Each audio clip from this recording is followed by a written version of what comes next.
Hey everyone, welcome back to the channel. Today, we diving deep into a question I get asked all the time. Is helium mining still worth it in 2026? A lot has changed since the early days of this decentralized network. And if you're thinking about jumping in now, you need to know the new rules of the game. So, let's get into it.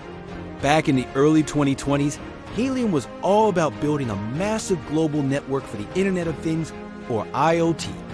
We were all setting up those little white boxes, hoping to earn HNT by providing coverage for dog collars and smart sensors. It was a revolutionary idea, and it took off like a rocket. But fast forward to today, 2026, and the landscape is almost unrecognizable. The helium network has evolved. It's no longer just about IoT. It is transformed into a colossal, decentralized 5G and Wi-Fi roaming powerhouse. We're talking about providing high-speed mobile data to your phone, not just tracking a package. This pivot was a game changer, and it's the single most important thing to understand if you're considering getting started today. The old model is gone, and a much bigger, more ambitious vision has taken its place. So, what does the helium ecosystem actually look like in 2026? The biggest technical shift has been the move to what the community has dubbed Proof of Coverage Plus Plus, or POC++.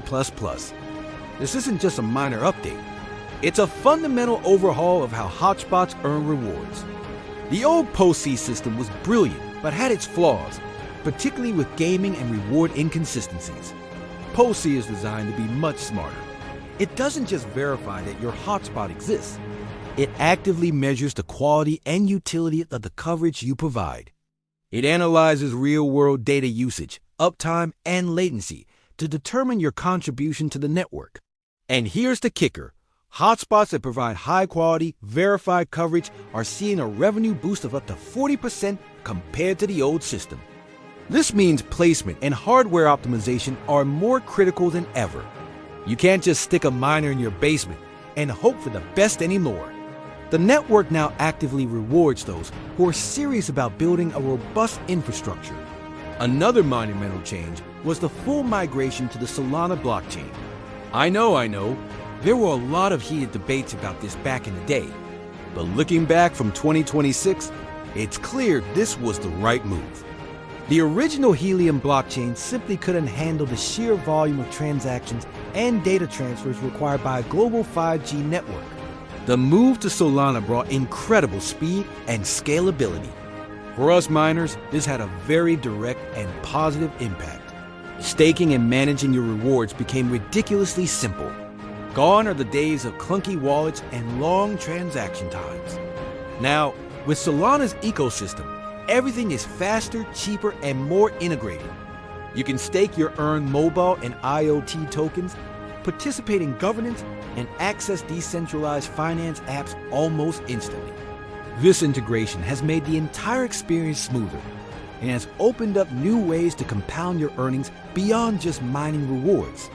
It's a more mature, more professional ecosystem. All right, let's talk about the money. What can you actually earn in 2026? This is where things get really interesting because the network now has two distinct paths for earning: the original IoT network and the new 5G network. Traditional IoT miners, the ones we all started with, are still online and earning the IoT token. They form the backbone for low-power devices. The earnings here have stabilized. They aren't the crazy gold rush numbers of 2021, but for a well-placed hotspot in an area with actual device usage, it can still generate a nice, steady stream of passive income. Think of it as the reliable, foundational layer. But the real excitement and the biggest earning potential right now is in the 5G network. These hotspots earn the mobile token. Because 5G hotspots transfer massive amounts of data, their earning potential is significantly higher. We're talking about offloading data from actual cell phone users. And this isn't just a theoretical concept anymore. Helium has secured major roaming partnerships with telecommunication giants. We're talking about a TNT in the United States and Movistar across Europe and Latin America. When a customer from one of these carriers wanders into an area with stronger Helium 5G coverage than their native network, Their phone automatically switches over. You, the hotspot owner, earn mobile tokens for every single megabyte of data they use. This is the holy grail of decentralized wireless getting paid directly by major carriers for providing real-world service. The revenue from data transfer is now far surpassing the revenue from just providing coverage. So, you're sold on the potential, and you want to get started. What hardware do you need, and where should you put it?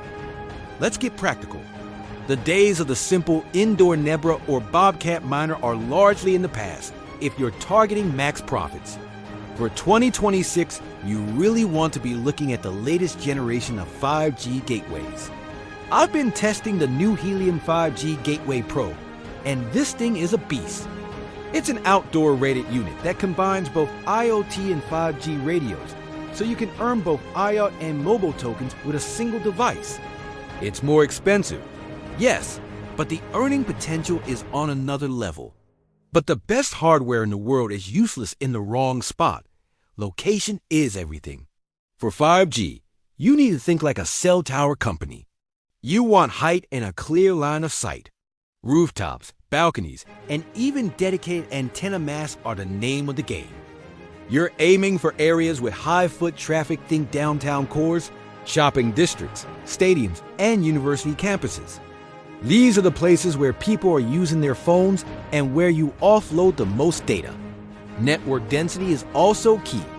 Unlike the early days where you wanted to be the only one for miles, the 5G network thrives on clusters of hotspots working together to provide seamless coverage. Use the Helium Network Explorers and coverage maps to identify gaps in existing 5G coverage in busy areas. That's your sweet spot. So, after all that, what's the final verdict? Is it a buy or a pass for new miners thinking about getting into Helium in 2026? Let's summarize the return on investment. The initial hardware cost for a quality 5G gateway is higher than it was for the old IoT miners. You have to be prepared for that investment.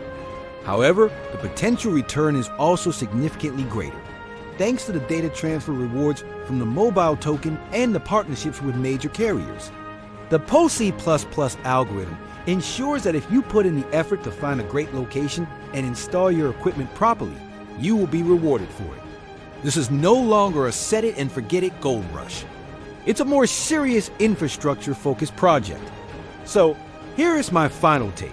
For the casual hobbyist looking to spend a couple of $100s and hope for the best, it's probably a pass. The game has changed. But for the serious investor, the tech enthusiast, or the entrepreneur who is willing to do their research, invest in good hardware and strategically deploy Helium in 2026 is a definite buy. The network has proven its utility, secured real-world adoption, and built a sustainable economic model. It's a chance to own a small piece of the global telecommunications infrastructure of the future. It's an exciting time to be a part of it. That's all for today. Let me know your thoughts in the comments below. Are you still mining Helium? Are you thinking of getting started? I'd love to hear from you. Thanks for watching, and if you found this video helpful, don't forget to like and subscribe for more content. See you in the next one.